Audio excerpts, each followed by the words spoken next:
ایک کویسچن تھا کہ جس مسلمان کو اپنے والدین کے کفر پہ مرنے کا یقین ہو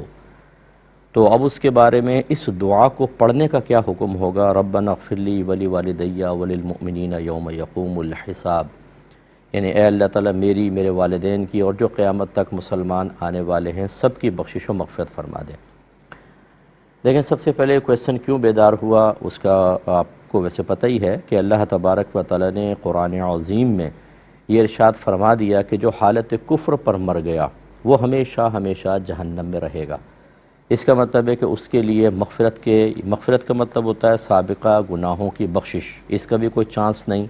نہ وہ عذاب سے باہر ہوں گے نہ ان کے عذاب میں کوئی تخفیف ہوگی۔ عمومی قاعدہ یہی ہے۔ جب اللہ تبارک و تعالیٰ کا یہ حتمی طور پہ حکم آ گیا جس میں کوئی شک و شبے کی گنجائش نہیں، تو اب اگر کوئی مرحوم کافر کوئی شخص فوت ہو گیا، جس کو ہم مرحوم، ویسے تو مرحوم معنی ہوتا ہے جس پر رحمت کی گئی، لیکن ہم مرنے والے کو اکثر کہہ دیتے ہیں۔ اسی تناظر میں نے عرض کیا کہ اگر کوئی شخص مر گیا اور حالت کفر پہ مر گیا اب اس کے لیے دعائے بخشش و مغفرت کرنے کا مطلب ہمیں یقین ہوگا کہ شاید اس کی بخشش ہو جائے، حالانکہ قطعی طور پہ یقینی آیات کہہ رہی ہیں کہ نہیں ہوگی، تو ہمارا دعائے بخشش و مغفرت کرنا دراصل ان یقینی آیات کے مضامین پر شک کی ایک علامت بنے گا، اور اللہ تعالیٰ کے قطعی حکم میں شک کرنا کہ شاید یہ پورا ہو یا نہ ہو یہ کفر تک پہنچا دیتا ہے۔ لہٰذا فقہاء نے فرمایا کہ اگر کسی جو یقینی طور پہ کفر پہ مر گیا اس کے لیے دعائے بخشش و مغفرت کرے تو یہ شخص دائرہ اسلام سے خارج ہو جائے گا۔ اب یہ کہتے ہیں کہ والدین کا کفر میں مرنا یقینی ہے، اور یہ جو دعا ہے حضرت ابراہیم علیہ السلام کی، اس کا تو مفہوم یہ ہے کہ اللہ تعالیٰ میری بخشش فرما دے، میرے والدین کی اور قیامت تک جتنے مسلمان آ رہے ہیں ان سب کی بخشش فرما دے، اور یہ دعا ہم نماز میں پڑھتے ہیں، آپ کو پتہ ہے۔ تو کیا حکم ہوگا؟ دیکھیں، اس دعا کو اس نیت کے ساتھ پڑھنا کہ یہ ایک نبی کی دعا ہے اور میں اس دعا کو حصول برکت کے لیے پڑھ رہا ہوں، اور اس کا جتنا حصہ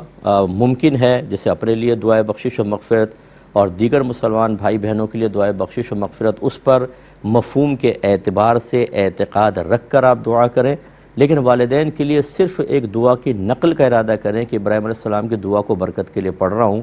اس کے مضمون کا ارادہ نہ کریں کہ اپنے والدین کے لیے دعائے بخشش و مغفرت کر رہا ہوں، کیونکہ یہ پھر آپ کو دائرہ اسلام سے خارج کرے گا۔ یا آپ پوری دعا کے بارے میں بس اتنی نیت بھی کر سکتے ہیں کہ میں ابراہیم علیہ السلام کی دعا کو دہرا رہا ہوں، اس کے مضامین پر غور نہ کریں، یا یہ اعتقاد مضبوط رکھیں کہ بس ان کے لیے دعائے بخشش و مغفرت نہیں ہے جو کفر پہ مر گئے، باقی سب کے لیے کر رہا ہوں، تو بالکل اس کی گنجائش نکلے گی۔ اور اگر آپ نے واقعی اس قصد و ارادے کے ساتھ یہ دعا پڑھی کہ میرے والدین کے لیے ہو سکتا ہے بخشش کا کوئی سبب بن جائے، تو پھر آپ کے لیے خود حکم کفر متوجہ ہو سکتا ہے۔ اور یہ تو آپ کے سوال کا جواب ہے، لیکن ایک بات یہ ہے کہ آپ کو کیسے پتہ چلا کہ یقینی طور پہ وہ کفر پہ فوت ہوئے ہیں؟ ہمارا مشورہ یہ ہے کہ اگر آپ نے ان کے کسی کلمات کفر سے نتیجہ نکالا ہے تو کسی اچھے مفتی صاحب سے پہلے مسئلہ معلوم کر لیں، کیونکہ ہر کلمہ کفر صریح میں مبتلا کرے یہ ضروری نہیں ہوتا، یعنی اس سے آدمی مرتد نہیں ہوتا۔ بہت سارے کلمات کفر فقہاء نے ایسے لکھے جن سے حقیقی کفر ثابت نہیں ہوتا، لیکن انہوں نے احتیاطاً یہ لکھا کہ یہ کہیں گے تو ہم اس قول کو کفر کہیں گے، اس فعل کو کفر کہیں گے، اور کہنے والے کو یا کرنے والے کو احتیاطاً تجدید ایمان اور تجدید نکاح کا حکم دیں گے تاکہ وہ اصل کفر تک نہ پہنچ جائے۔ اس قسم کا اگر کوئی معاملہ ہوا ہے تو آپ کے والدین مسلمان ہی دنیا سے رخصت ہوئے ہیں اور ان کے لیے دعائے بخشش و مغفرت کی جا سکتی ہے، اس لیے پہلے ایک دفعہ کنفرم کر لیں، تب یہ نتیجہ آپ کے لیے ہوگا جو میں نے عرض کیا۔ یہ کہتے ہیں کہ اگر تکیے کے اوپر ہم بیٹھ جائیں تو بعض اوقات بڑے کہتے ہیں اس کو چومو، کیونکہ اس پہ سر رکھتے ہیں اور سر جو ہے وہ سجدے میں جھکتا ہے، کیا حکم شرع ہوگا؟ اس کی کوئی پابندی کی حاجت نہیں ہے۔ تکیے پر اگر کوئی بیٹھ بھی گیا، تکیہ ٹھیک ہے اس پہ سر رکھا جاتا ہے، لیکن اس کا مطلب یہ نہیں ہوتا کہ وہ اتنا متبرک ہو گیا کہ اس کو اچھا چومنے سے کیا ہوگا، وہ کفارہ بن جائے گا۔ یہ وہ چیزیں ہوتی ہیں جو میں اکثر آپ کو عرض کرتا ہوں کہ ہم نے اپنی خود ساختہ چیزیں ایسی بنا رکھی ہیں کہ جن کو ہم اتنے اسٹرکٹلی فالو کرتے ہیں کہ اگر ذرا بھی ایسا ہو گیا تو بھی پتہ نہیں کیا اللہ کی طرف سے وبال اور لعنتیں نازل ہو جائیں گی۔ لیکن جن چیزوں کو قرآن و حدیث نے صراحتاً منع کیا ہے وہ ہمارے گھر میں اتنی جرأت مندی اور دلیری کے ساتھ ہو رہی ہوتی ہیں، جیسے نماز قضا کرنا، غیبتیں کرنا، چغلیاں کرنا۔ کبھی سوچا اس کے بارے میں کہ اس پہ کتنا وبال ہوتا ہے اور کیسے ہماری نیکیاں ضائع ہو جاتی ہیں؟ بالکل بھی نہیں۔ تو ایسی چیزوں کو فالو کرنا اپنے پاس سے بنا کر بالکل کوئی صحیح نہیں ہے۔ یہی نئی نئی چیزیں بن کر ایک نیا دین ہمارے گھروں کے اندر آ گیا ہے، اصل دین سے سب ناواقف ہیں۔ پاؤں مت ہلاؤ، نحوست ہوگی، جوتے پہ جوتے رکھو گے، سفر کرنا پڑے گا، اور اگر تم نے مطلب پاؤں یوں کر دیا تو ایسا ہو جائے گا، آنکھ یوں ہو گئی تو ایسا ہو جائے گا، یہ کہاں سے آپ نے نکالے؟ اس لیے خدا را ان چیزوں پہ توجہ نہ کیجیے۔ تو بہرحال اگر بڑے کہتے ہیں تو ان سے بحث بھی نہ کریں، لیکن اس کی کوئی شرعی حیثیت نہیں ہے۔ انہوں نے کویسچن کیا تھا کہ کیا اگر کوئی جیسے جمعرات کا دن ختم ہو، مغرب کے بعد اگر ناخن کاٹے تو جو کہا جاتا ہے کہ جمعے کے دن جسم کی صفائی کرنا سنت ہے، کیا وہ سنت ادا ہوگی، ثواب ملے گا کہ نہیں؟ دیکھیں، جمعے کا دن کا کہا ہے، اور دن جو ہے وہ طلوع آفتاب سے آغاز ہوتا ہے غروب آفتاب تک، لہذا جمعے کا دن، یہ تو جمعے کی رات کہلائے گی، رات میں کاٹنا سنت نہیں ہے، جمعے کے دن کاٹنا سنت ہے، لہذا آپ طلوع آفتاب کے بعد کاٹیں تو پھر یہ سنت پوری ہوگی انشاءاللہ۔